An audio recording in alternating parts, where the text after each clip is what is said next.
ଯିବା ସାର୍ ଆପଣ ପରିଚୟଟା? सुरेश कुमार पंडा, आईनजीवी ओडिशा उच्च न्यायालय तथा राज्य सभापति विश्व गो सुरक्षा बाहिनी। ସାର୍ ଆପଣ ଓଡ଼ିଶାରେ କହିଲେ ଏକ ବ୍ରାଣ୍ଡ, ସାର୍ କ'ଣ କହିବେ ଗୋ ସୁରକ୍ଷାରେ ଆପଣ ଅଛନ୍ତି ସଭାପତି ଯେହେତୁ ଅଛନ୍ତି, ଆପଣ ଏ ବିଷୟରେ କ'ଣ ମନ୍ତବ୍ୟ ରଖିବେ ଆପଣ?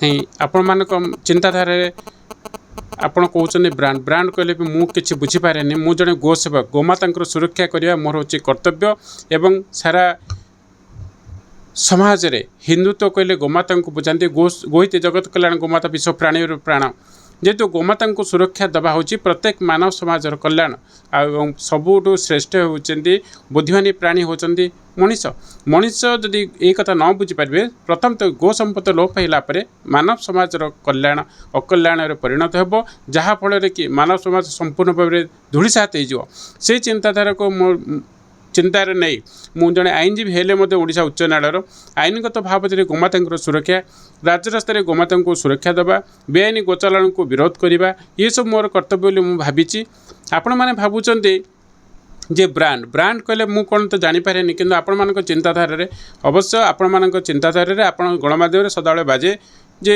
गो सुरक्षा कले सुरेश पंडा को बुझाए है तो ठीक हो पारे किंतु मोर गोटे चिंताधारा से सुरेश पंडा जी कि जड़े गोमाता सेवक हिंदुत्व मान गो सेवक एवं हिंदुत्व गोमाता साधुसंत मान सेवा करने मोर हूँ कर्तव्य जोटा कि मोर जी शरीर संपूर्ण से हिंदुत्व उपर बंची रही मो गोमाता सुरक्षा करने संकल्पबद्ध।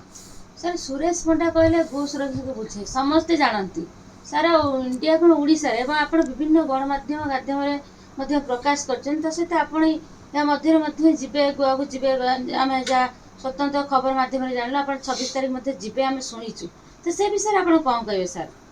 नहीं जो मैंने भल कार्य करती देखो हिंदुत्व गोमाता सुरक्षा आउ साधुसंत सुरक्षा जहाँ कार्यक्रम आसे आपणकर कह अनुसार गोवा को जा गोवार मोर प्रोग्राम एक अच्छी 24 रु 30 पर्यंत कि 26 तारीख दिन जी मोर अन्य कोर्टर कार्य थी 26 तारीख दिन जी 26 रु जी 30 फेरबी किंतु आपणकर कहर कथा गोवा हूँ एक जो कार्यक्रम रही से सर्वभारतीय और भारत बाहर इंटरनेशनल लेवल कार्यक्रम हुए ये हिंदुत्व गोमाता साधुसंत को एकत्रित करने एवं प्रत्येक राज्य में गो सुरक्षा हिंदुत्व पर जो कार्य प्रणाली अच्छी केमती त्वरान्वित करवा भारत में अखंड हिंदुत्व आनिबा एपरी कार्यक्रम हुए ए वर्ष ओडिशा मत सिलेक्शन कराई मुझे आसंता 26 रे गोवा जीवार कार्यक्रम जोटा आप शुणी सत्य कथा।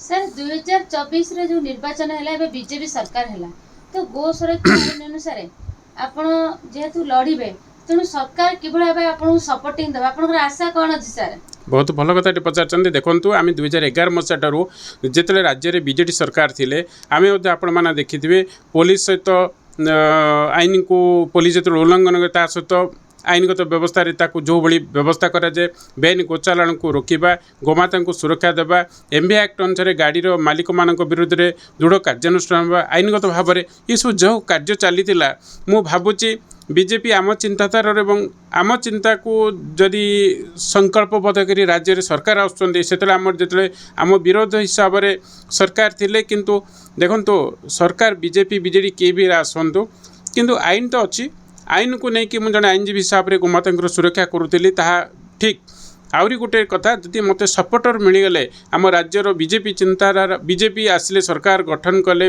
आम चिंताधारार व्यक्तित्व आसिले आउ टिके भल बोली भावुचे किंतु एबे जहाँ 2 दिन भितर मत आभ्यंतरण परिवेश जना पड़ी आम प्रत्येक जिलार संगठक माने कार्य को आउरी त्वरान्वित करने अच्छी एवं गोमाता सुरक्षा जहाँ हो पार ताहा करने आम व्यवस्था रखीचु ता सहित आमर संगठन को आउरी त्वरान्वित करूँ और आसंता दिन में गोमाता सुरक्षा सहित हिंदुत्व एवं साधुसंत सुरक्षा आउरी आम एजेंडा वृद्धि पाई और आसंता 5 वर्ष भितर बेआईन गोचालाण को संपूर्ण बंद करने आम से भली कार्य करूँ।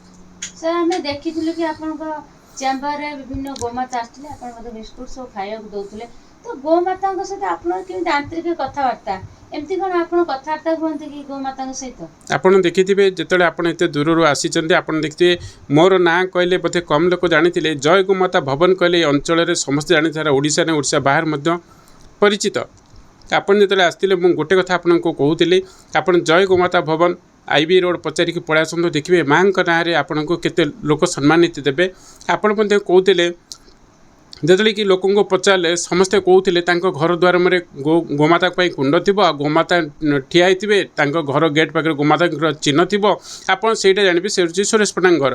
ଆଜ୍ଞା ଆମର ଘର ନେଇ ଘର ହେଉଛି ଗୋମାତାଙ୍କର ଜୟ ଗୋମାତା ଭବନ ମାଙ୍କ ନାଁରେ ଘର।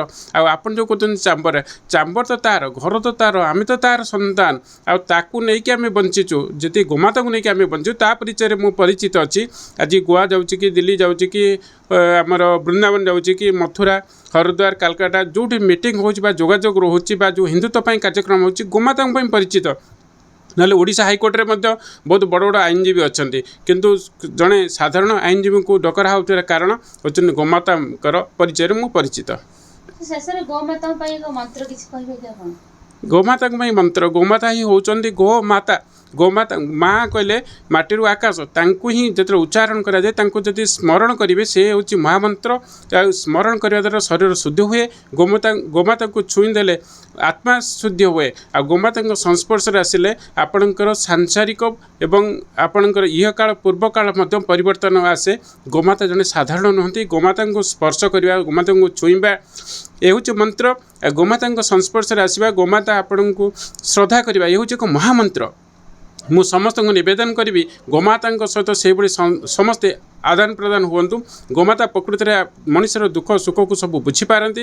ଯଦି ଦୁଃଖ ସମୟରେ ଗୋମାତାଙ୍କ କାନରେ ଆମେ କିଛି କହିବା ତାହା ସୁଖ ପ୍ରଦାନ କରନ୍ତି।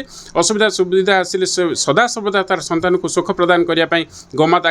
କିନ୍ତୁ ଆଜିକା ଦିନରେ ଦୁଃଖ ସହକାରେ କହିବି ଯେ କି ଗୋମାତାଙ୍କର ଆପଣାର ହେବା ପାଇଁ କେହି ମନୁଷ୍ୟ ଚାହୁଁନାହାନ୍ତି। ଯେମିତିକି କ୍ଷୀର ଦହି ଲବଣୀ ସମସ୍ତେ ଖାଇବେ କିନ୍ତୁ ଗୋମାତାଙ୍କୁ ରଖିବେନି। ଏଇଭଳି ଯେଉଁ ଷଡ଼ଯନ୍ତ୍ର ଚାଲିଛି ଏ ଆସନ୍ତା ଦିନରେ ମାନବ ସମାଜ ପାଇଁ ଏକ ଦୁଃଖଦାୟକ ହେବ। ମୁଁ ଅନୁରୋଧ କରୁଛି ମୋର ଏଇ ଚ୍ୟାନେଲ୍ ମାଧ୍ୟମରେ ଆପଣଙ୍କ ମାଧ୍ୟମରେ ଗଣମାଧ୍ୟମ ମାଧ୍ୟମରେ ଯେଉଁମାନେ ବି ଶୁଣୁଛନ୍ତି ବା ଦେଖୁଛନ୍ତି ଆଜିଠାରୁ ସଂକଳ୍ପ ନିଅନ୍ତୁ ସେଇ ବଞ୍ଚା ଲୋକ ହିଁ ମା' ସୁରକ୍ଷା ଦେବା ମା' ଯେତେବେଳେ ଆପଣେଇ ନେବ ମା'ର କୋଳରୁ କେବେ ତାର ସନ୍ତାନ କଷ୍ଟ ପାଇବନି। ମା' କୋଳରେ ରହିବା ପାଇଁ ଆପଣେଇ ହେବା ପାଇଁ ମା'ର ପାଦ ତଳେ ସମ୍ପୂର୍ଣ୍ଣ ରୂପେ ସମର୍ପିତ ହେବ। ଆପଣମାନେ ଜାଣିଥିବେ ମୋର ଗଣମାଧ୍ୟମରେ ବହୁତ ଥର ବାଜିଛି। ମୁଁ ମଧ୍ୟ ଏକ ଦୁଃଖ ଶରୀର ଭିତରେ ବଞ୍ଚିଛି ଯେଉଁଟାକି ଗୋଟେ କିଡ଼ନୀ ନେଇ ବଞ୍ଚିଛି ବ୍ଲଡ଼ କ୍ୟାନ୍ସର ହେଇଥିଲା ବଞ୍ଚିଛି ମୁଣ୍ଡରେ ଗୁଳି ହେଇଥିଲା ବଞ୍ଚିଛି ଏବଂ ସବୁ ପ୍ରକାର ଦୁଃଖକୁ ସହ୍ୟ କରି ବଞ୍ଚିବା ହେଉଛି ମୋର ମା'ଙ୍କର ଆଶୀର୍ବାଦ। ସେ ମା'ଙ୍କ ଆଶୀର୍ବାଦ ମୁଁ ଯଦି ବଞ୍ଚିପାରୁଛି ଆପଣମାନେ ମଧ୍ୟ ବଞ୍ଚିପାରିବେ। ବଞ୍ଚିବାର ସହିତ ସୁଖ ଏବଂ ଆନନ୍ଦ ଭରପୁର ମାତ୍ରାରେ ମା' ଆପଣେଇ ନେବ ଏବଂ ଆପଣଙ୍କୁ ଢାଳି ଦେବ। କେତେବେଳେ ଯେତେବେଳେ ଆମେ ମା'ର ପାଦ ତଳେ ସମ୍ପୂର୍ଣ୍ଣ ସମର୍ପିତ ହେବା। ଆପଣମାନେ ଦେଖୁଥିବେ ଗୋମାତାଙ୍କ ନାଁ କହିକି ସମସ୍ତେ ବିଭିନ୍ନ ପ୍ରକାର କଥା କହୁଛନ୍ତି କିନ୍ତୁ ପର ମୁହୂର୍ତ୍ତରେ ଗୋମାତା ବିରୋଧରେ କାର୍ଯ୍ୟ କରୁଛନ୍ତି।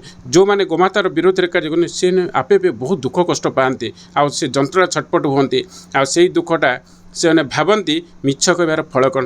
ଗୋମାତାଙ୍କ ବିରୋଧରେ ଯେଉଁମାନେ ମିଛ କହୁଛନ୍ତି ତାଙ୍କର ଦଣ୍ଡି ନିଶ୍ଚିତ ଭାବରେ ଅଛି। ଆଉ ଯେଉଁମାନେ ଗୋମାତାର ସୁରକ୍ଷାରେ ଆସୁଛନ୍ତି ପ୍ରକୃତିରେ ଗୋମାତା ପାଇଁ ସେବା କରୁଛନ୍ତି ତାଙ୍କର ସୁଖ ଆନନ୍ଦ ନିଶ୍ଚିତ ଭାବରେ ମିଳିଛି। ଏହା ହିଁ ମୋର ବାର୍ତ୍ତା।